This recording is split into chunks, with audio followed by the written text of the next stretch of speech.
the pros and cons of renting to a long-term person. So by long-term, I mean somebody that rents your car like they do like on other platforms such as Hire Car. I think Get Around also does. Drowning in what feels just like an ocean.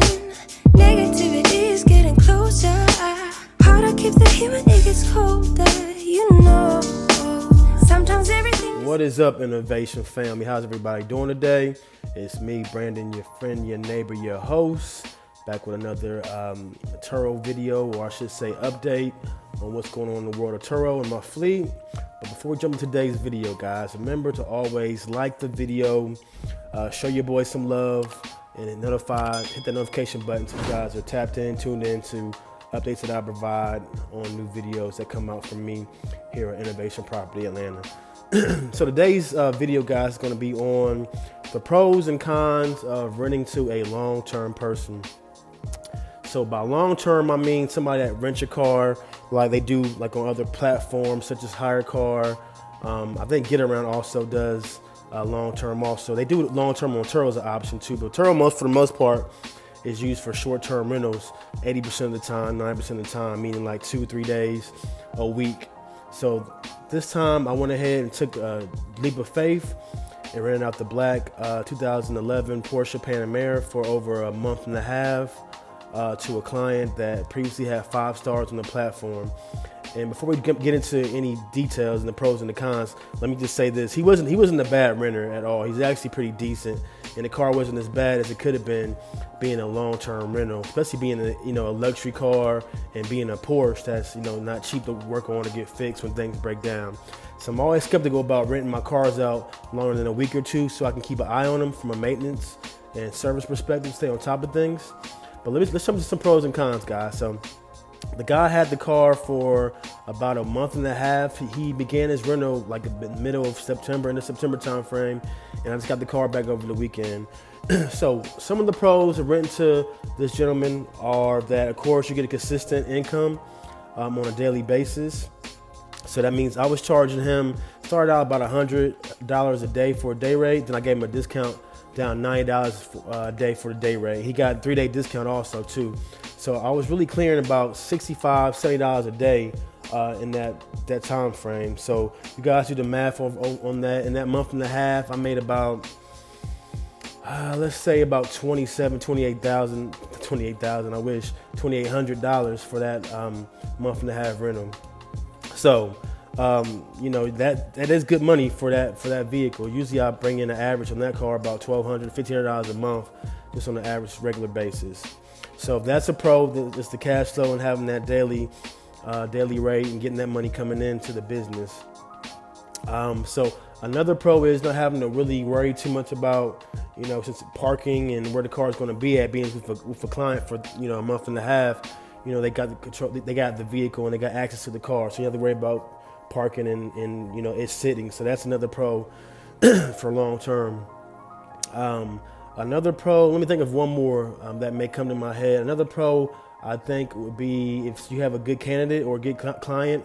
They may be returning renters that may frequent your fleet on a regular basis. They may rent one car for a month and do another car for another month. So they may be back-to-back renters or do back-to-back rentals when it comes to your fleet, or maybe a year-long, two-year-long client that just only deals with you because they like your processes. So that can be a pro too.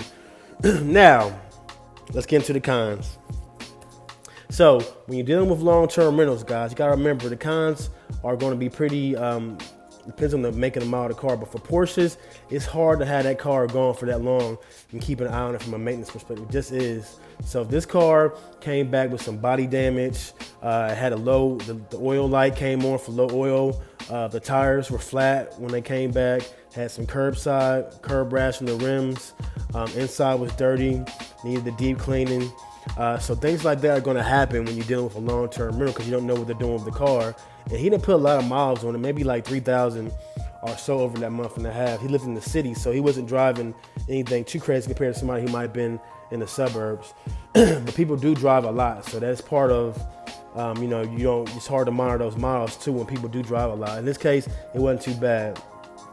So the damage, like I said, front bumper came out and it needs to be put back in, realigned, and some touch-up paint. Curb rash needs to be fixed. The tires went flat, so I might need to look to get some new tires, and it's going to require deep cleaning on the inside because of all the dirt and all that good stuff. So those are some of the pros you got to deal with a long-term rental. In this case, mechanically it seemed fine as far as the engine. It seemed like it doesn't have any major issues besides the low oil light. And I'm gonna go ahead and get an oil change anyway, get that taken care of. I'm gonna go ahead and get the curb rash fixed and see about getting some better tires on there to offset any issues that might have happened while he had the car. So some other pros are, some of the cons are, sometimes with long-term rentals on Turo, you got to contact the renter on a regular basis to say, hey, it's time to extend the rental.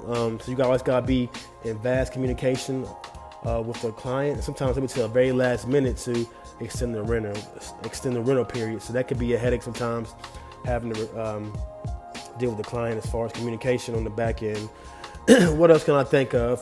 Some other cons, I would say, just the quality of the car. I mean, if you go have the wrong renter, they can really do some major damage to your vehicle as far as accidents and really taking the hit as far as depreciation. So for me, luckily, I went ahead and filed a claim with Turo. I got reimbursed for some other issues too, besides the bumper and the curb rash. But also it was returned late, so I got to pay out for being returned late. And also too, one last thing, he lost the key, so that made it hard in this situation to get the car back right away. So it was at his apartment complex for a couple of days until I get my locksmith out there to get the keys replaced and get new keys. So that was $600 to get the keys replaced from the Porsche.